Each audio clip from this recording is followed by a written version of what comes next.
Living in the high desert can make growing anything a challenge. So if you're planning on growing a garden in the Midwest this year, here are 4 tips to start a successful garden in the Midwest.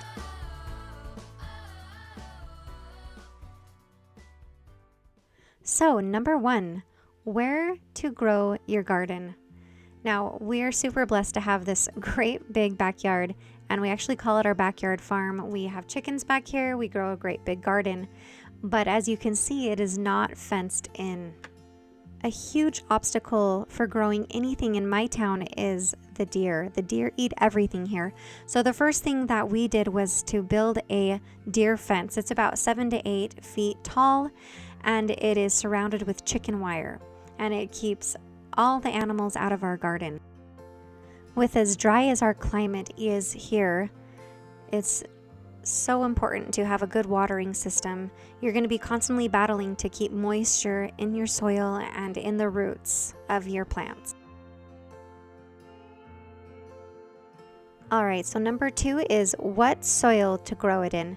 The soil here, and especially where we live in Wyoming, is deficient of nutrients at all, and it's either sand or it's clay. To grow a garden, you have to bring in organic material, compost. You can make your own compost, or you could buy that from the store. And the second thing is to bring in fertilizer.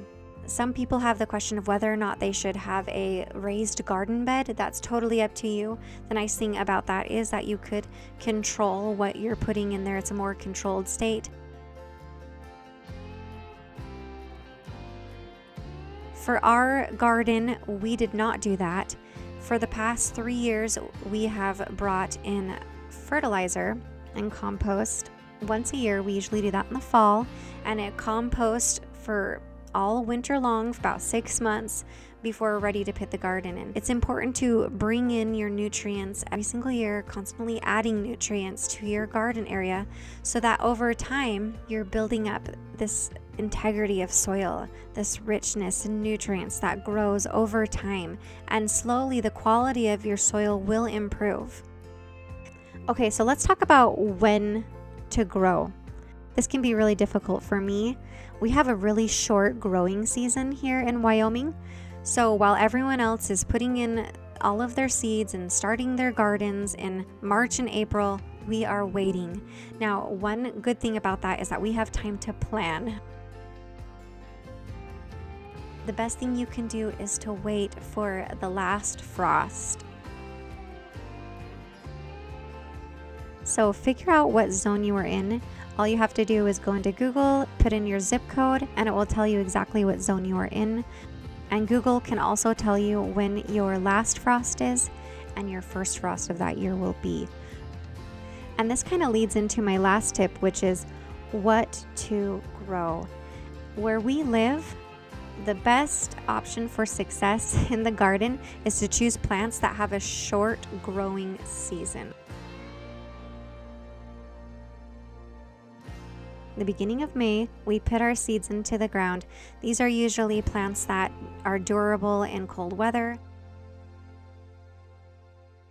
And then as May continues on after Memorial Day, then we bring in started plants. So I usually pick those up from the nursery. A local nursery is always the best place to get your plants because they're bringing in plants that are right for your climate and for your area. So I really would suggest not getting plants from the store that are being shipped out from who knows where. Buy plants that are for your local area.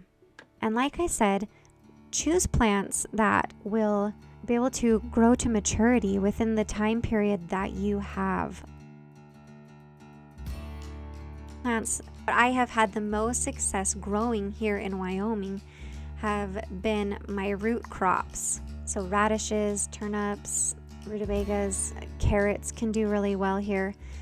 And as far as leafy greens go, I've had great success with summer squashes, zucchinis, yellow squashes. Anything in the squash family has done super well in my garden. So a lot of things that I'm sharing with you today are things that I have learned from friends that I've talked to that have been growing here where I live for a long, long time, and they have such fantastic ideas. And I'm also sharing with you information, things that I've learned from our trial and error. So don't let the obstacles of your climate get in the way of growing a garden. If you have the desire to plant and grow, then grow. Thanks for joining me here today on Wyoming Sage, where I'm restoring home, family, and spirit. You can look forward to more garden videos coming up soon. Love you lots.